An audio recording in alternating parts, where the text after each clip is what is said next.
రాజాసింగ్ కొత్త Hindu party, Etela entry, అలాగే బీజేపీకి బిగ్ షాక్. కవిత గారు కూడా అటువైపు చూస్తున్నారని వస్తున్న టాక్. ఇందులో నిజాలెంత? ఇప్పుడు రాజా సింగ్ పెద్ద హిందుత్వవాది. తెలంగాణలో మొన్న తెలంగాణ బీజేపీ పార్టీకి జరిగిన ఎన్నికల్లో, సంస్థాగత వాళ్ళ యొక్క పార్టీలో జరిగిన ఎన్నికల్లో ఆయన నామినేషన్ వేయనివ్వలేదు. అదేవిధంగా రామచంద్రరావు గారిని ఎన్నుకోవడం జరిగింది. ఈయన కూడా ఆ పదవికి ఆశించి భంగపాటుతో ఆయన ఏంటి, నేను రిజైన్ చేస్తానన్నారు. ప్రాథమిక సభ్యత్వాన్ని రిజైన్ చేసిన తర్వాత బీజేపీ సెంట్రల్ కమిటీయే ఆయన్ని ఎక్స్పల్ చేసింది. ఆయన ఇప్పుడు ఎమ్మెల్యే గోషామహల్ నుంచి 3 సార్లు ఎలక్ట్ అయ్యారు. 3 సార్ల తర్వాత ఆయన ఇప్పుడు రిజైన్ చేస్తున్నారు. గోషామహల్లో కూడా ఉప ఎన్నికలు రాబోతుంది. ఇది జూబ్లీ హిల్స్ ఎమ్మెల్యే చనిపోయి 2 ఉప ఎన్నికలు జరగబోతుంది. అది నవంబర్ బీహార్ ఎన్నికలతో జరగవచ్చు. ఇప్పుడు రాజా సింగ్ దారేటు అనేది ఒక చర్చ జరుగుతుందండి, తెలంగాణలో జరుగుతుంది. ఎందుకంటే ఆయన హిందుత్వ పొలిటీషియన్, బీజేపీలో చాలా హార్డ్ కోర్ పొలిటీషియన్. ప్రతి విషయాన్ని హిందుత్వం మీద పైకి తీసుకొస్తారు, తెలుసు. ఇప్పుడు ఈయన దారి ఎటు అంటే ఒకటేనండి, కాంగ్రెస్ వైపు ఆయన దారి ఉండదు. ఎందుకంటే కాంగ్రెస్ అనేది లిబరల్ డెమోక్రటిక్, ఆయన హిందుత్వకు అది బీఫిటెడ్ పార్టీ కాదు. కాంగ్రెస్ని ఎన్నుకునే అవకాశాలు లేదు. అదేవిధంగా బీఆర్ఎస్లోకి వెళ్తాడు అంటే బీఆర్ఎస్లో కూడా అది కూడా ఏంటంటే మతతత్వ పార్టీ కాదు. ఇక ఉన్నది ఎంఐఎం, ఆయన ఆపోజిట్లో ఉంటాడు. మరి ఏ పార్టీలో ఆయన జాయిన్ అవుతారు అంటే ఆయన ఇంకో పార్టీ పెట్టే అవకాశం ఉంది. ఎందుకంటే ఆయన భరించే శక్తి బీజేపీ తప్పితే ఇంకో పార్టీకి ఉండదు.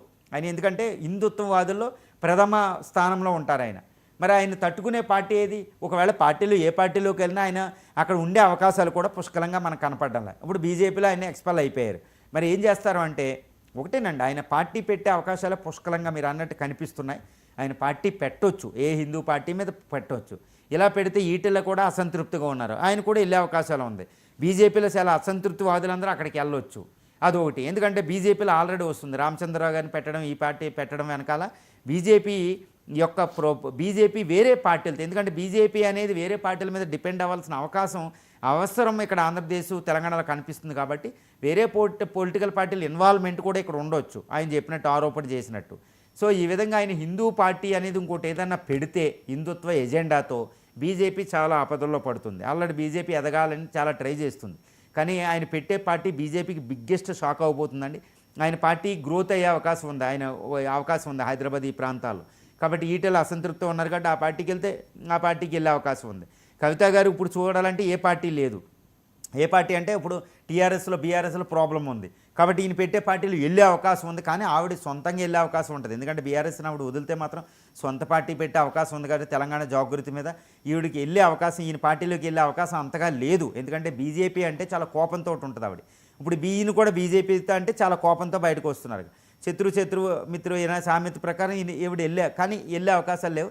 కానీ ఈటెలా ఇలా అసంతృప్తి వదులు కొంతకెళ్ళి ఈయన పార్టీ చాలా బలపడే అవకాశం కూడా ఇక్కడ కనపడుతుంది. ఇది అయితే బీజేపీకి బిగ్గెస్ట్ షాక్ అవబోతుంది ఇలాగే జరిగితే. Right sir, okay, thank you.